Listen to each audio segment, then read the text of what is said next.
उठ चाचा चप्पड़ कद्दू, जीवे सावा चप्पड़ कद्दू।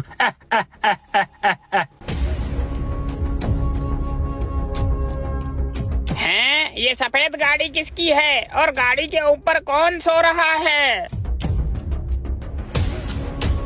हैं? ये कौन है गाड़ी के ऊपर और कहाँ जा रहा है? जाकर देखता हूँ।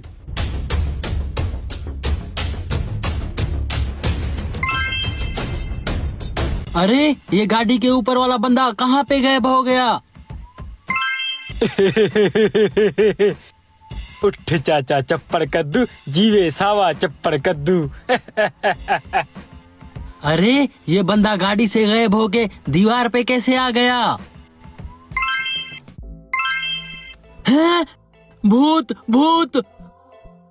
ची चाचू ची, मैं चाइना से जादू सीख कर आया हूँ। मैं चाइनीज जादूगर हूँ। क्या तुम जादूगर हो? मैं बहुत गरीब आदमी हूँ, मैं रोजाना पैदल चलता हूँ। क्या तुम मुझे साइकिल ला के दे सकते हो? गरीब इंसान, तुम्हारी सोच भी गरीबों जैसी है। साइकिल?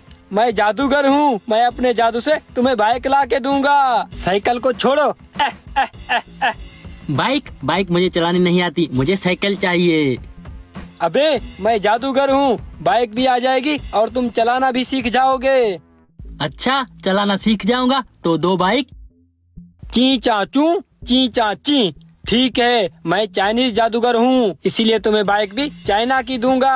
अरे ये जादूगर है। उठ चाचा चप्पड़ कद्दू, जीवे सावा चप्पड़ कद्दू। ची चाचू, आ गई बाइक। हैं? इतनी गंदी और पुरानी